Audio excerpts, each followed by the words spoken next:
తరువాతి ప్రశ్న కూడా మిత్రులారా, గ్రహదోషాలు ఉంటే ఏం చెయ్యాలి? అది ఎందుకని ప్రత్యేకించి అడగడం? పంచాంగాలు తీస్తే దాంట్లో గ్రహదోషాలు ఎందుకు వస్తాయి, ఏమిటి పరిహారాలు, ఏమిటి ఎన్నేసి మంత్రాలు చదవాలి, ఇవన్నీ చెప్తారు. సరే, మీ దగ్గరలో ఉన్నటువంటి జ్యోతిష్కుల్ని కానీ కార్తాంతికుల్ని కానీ అడిగితే వాళ్ళు చెప్తారు. మరి మమ్మల్ని అడగల ఉద్దేశం ఏమిటి?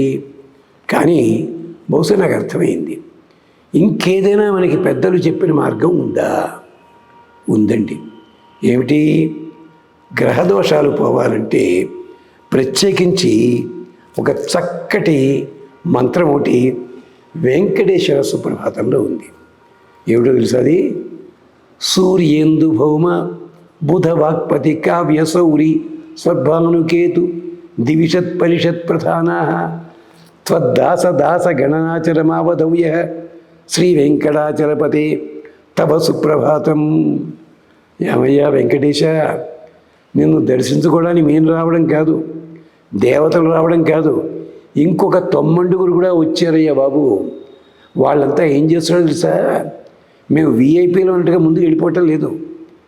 నిన్ను సేవించడానికి మాకు వాళ్ళు దాసులు లాంటి వాళ్ళు. ఎవరు? సూర్య, ఇందు, భౌమ, బుధ, వాక్పతి, కావ్య, సౌరి, స్వర్భాను, కేతు, 90 గ్రహాలు. వాళ్ళంతా మా కాడు పట్టుకుంటారయ్యా. ఎందుకు? మేము నీ కాడు పట్టుకున్నాం కనుక. అలాంటి వాళ్ళతో వచ్చారు. తెల్లారింది లేవయ్యా. ఈ శ్లోకంలో చమత్కారం చూసారా? మీరు ఎదురుకుండా భగవంతుడిని ఆయన వదిలిపెట్టి ఎక్కడెక్కడో గృహాల వెనకాల తిరుగుతున్నారు. ఇది ఎలా ఉందో తెలుసిన? ఆఫీసులో కలెక్టర్ మీకు స్నేహితుడు, పని అయిపోతుంది అతను మాట్లాడితే. కానీ మీరు ఏం చేస్తున్నారు? అక్కడ బిళ్ళ బంట్రోతుని, ఎల్డీసీని, అసిస్టెంట్ని వాడు కొట్టు తిరిగినట్టుగా ఉంటుంది. అది తిన్నగా వీళ్ళు కలెక్టర్ని కలవచ్చు కదా. వెంకటేశ్వరుడు అలాంటి వాడు ఆయన. వెంకటేశ్వరుని మేమంతా సేవకులం, మా వెనకాల పడి తిరుగుతున్నారు వీళ్ళంతా కూడా. గమనించవయ్యా అంటున్నారు. ఈ శ్లోకం 108 సార్లు తప్పనిసరిగా చదవండి.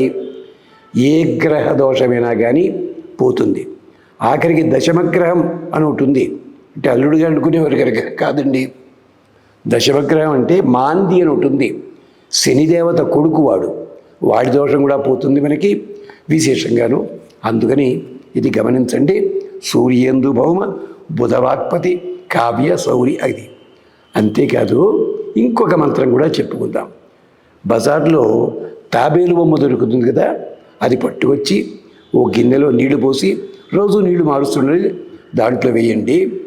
ఓం నమో భగవతే కూర్మరాజాయ మందరధారకాయ సర్వదోషాన్ వారయ వారయ.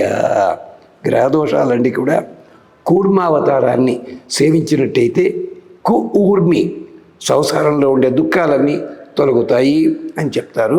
ఇది చెయ్యండి. ఆ దోషాలు తొలగే అనుకున్నంత వరకు కూడా కొనసాగించుకోండి. స్వస్తి.